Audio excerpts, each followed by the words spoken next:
Thanks for joining us at RD News Now as we sit down with the Mayor of Red Deer, Tara Veer, for our annual year-end chat. And Tara, thanks very much for doing this. Obviously, one of the big highlights for you this year was being re-elected. Now, does that bring with it a new enthusiasm? Do you feel sort of rejuvenated, I guess, now that you have a fresh mandate moving forward? Having served 4 years now as mayor, in reflecting back and in seeking re-election, there was a lot that the previous council had accomplished. But there also was a sense of purpose in seeking re-election because there's still work yet to be done, and there's still challenges to be resolved and opportunities to be pursued.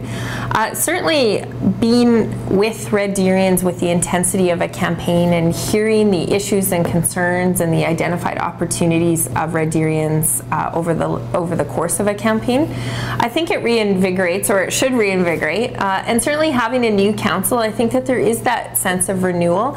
Currently we're in the process of building our new strategic direction, and really that's the synthesis of what we've been hearing from Red Deerians, and it sets our work plan for the upcoming term, and I think that there is a sense of renewal and purpose and excitement and passion for our community, and embracing the mandate that Red Deerians have given us and given myself personally as well. It's still pretty early on, only a few weeks in with the new council, but what's the feeling that you get so far? What's the dynamic been like since the election? I think overall the dynamic has been really positive. I think what I really noticed is that there has been very strong consensus around what we're hearing from Red Deerians in terms of our challenges and opportunities. And I think that there's been an openness to just put all those issues on the table, and that it's a new term, it's a new mandate, and to explore those issues in new ways. You mentioned that the election gives you and other candidates, for that matter, a chance to really connect with Red Deerians and kind of get a pulse for what's going on in the city. Was there any sort of surprises that jumped out? I mean, in terms of what residents brought up, was it more or less kind of what you had in mind, or what did you learn from it overall?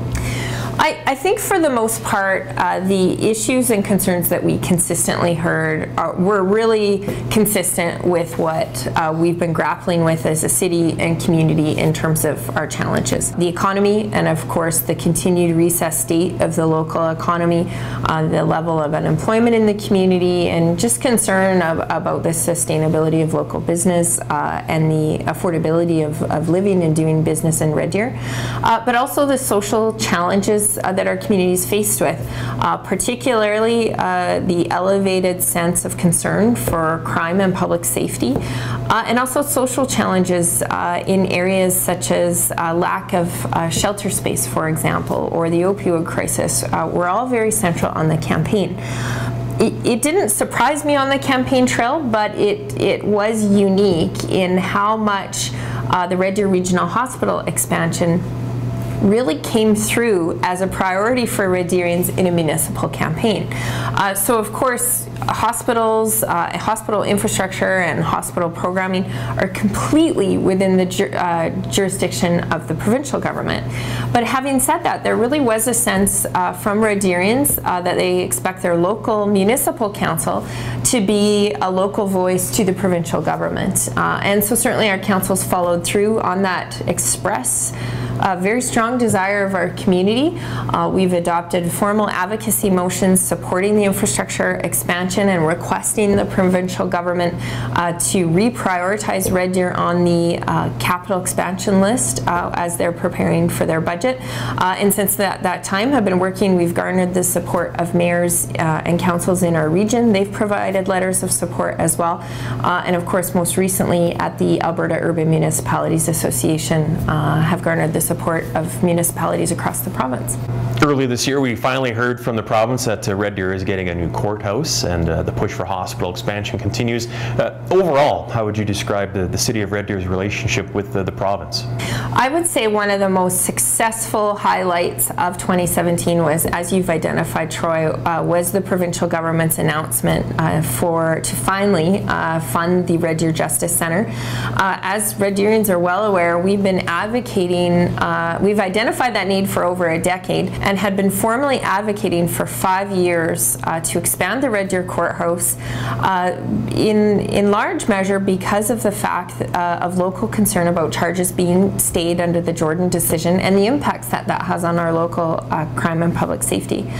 I certainly think carrying us forward, that was an indication of our consistent need as Red Deerians to identify our challenges before the provincial government. They did hear us on that issue, but it took, as I said, many, many years. And so in my discussions with the Minister of Health and the provincial government, they have to date said that they currently don't have plans on infrastructure expansion at the hospital, but Red Deerians take their health very seriously, and we have a responsibility to continue to insist on that infrastructure and programming expansion until we see results. And I fully expect that it's not only a Red Deer issue, it's now a regional issue as well, and I fully expect that the government will continue to have conversations with our community on that front. I think it's imperative that Red Deerians and Central Albertans within the Central Zone, and all Albertans, particularly those traveling on the QE2 corridor who at one point or another may be referred to the Red Deer Regional Hospital, that they identify those concerns before the provincial government, because the city has already established formal advocacy and has certainly knocked on every door that we can, but it's absolutely imperative that the voice of the people is resonating with the provincial government as well. And not just the formal voice of the city of Red Deer. A couple of weeks ago we had a chance to sit down with the Red Deer Rcmp Superintendent Ken Foster, and he was quite adamant that he feels Red Deer is on the right track when it comes to dealing with the ongoing, I guess, troubles that Red Deer is going through when it comes to crime rates and that kind of thing. Do you share his optimism? We've seen some progress in terms of the overall amount of persons crime, but property crime continues to be a significant challenge for us, and we certainly know that that's a result of addictions or the state of the local economy and the provincial economy. But regardless of the contextual factors that bring us there, Red Deerians have the right to expect a safe community.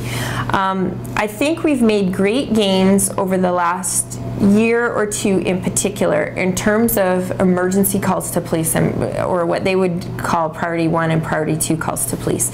And on those priorities that we've established through the annual policing plan, for example, in reducing organized crime. So when you look at some of the major arrests or high profile arrests, I think we've made great gains on that front.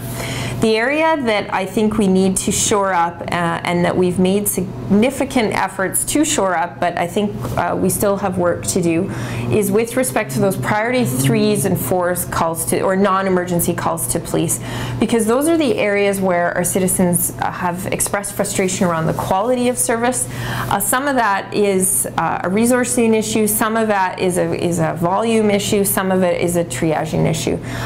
But I feel confident that we're at least moving on the right track to responding to those identified concerns of Red Deerians in those non-emergency situations, and that the plans that we have in place, that as we move to implementation, I feel confident that we will keep our foot on the gas with that until Red Deerians see the result that they have the right to expect. Red Deer's unemployment rate for November, for the first time in a couple of years, the lowest across the province. Are you guys positive? Like, when you see that number coming down, consider that a positive, or how do you guys take that?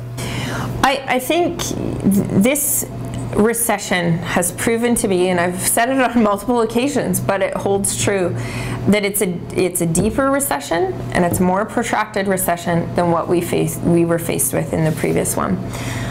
From the city's perspective, we are, and heading into the budget that we're heading into, we continue to be plagued by the lag factor of the recession. And usually there's a 2 or 3 year lag factor before the full effect of it is realized. And that's certainly true. Revenues to the city are down.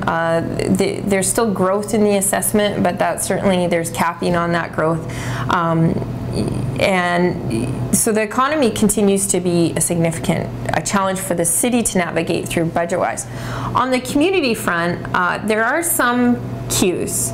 And so there's optimism, but it's cautious optimism, because even then when you look at numbers like unemployment, so for example, in January of 2016, the official unemployment rate was 10%. Red Deer hadn't seen that type of unemployment rate for many, many years. And so obviously that has a significant impact and trickle-down effect in all of our local and regional economy.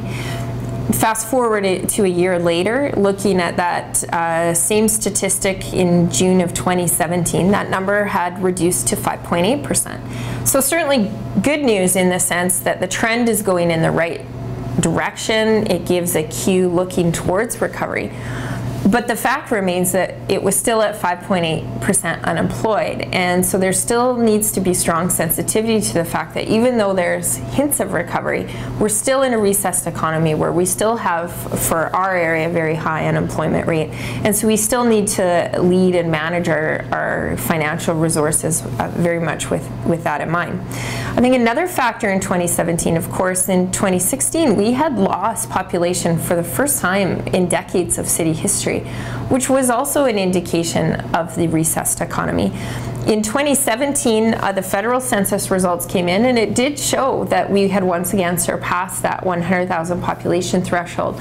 So the fact that there was a return of population also gives an indicator. And if you look at overall aggregate permit values, when you piece those together, they do show that perhaps we've turned the corner, although I say that in a very cautious sense, mindful of the fact that many in our community, that there are still businesses hurting, still people unemployed, and that it is still precarious, and that we won't be fully satisfied until we see a full return to growth years once again.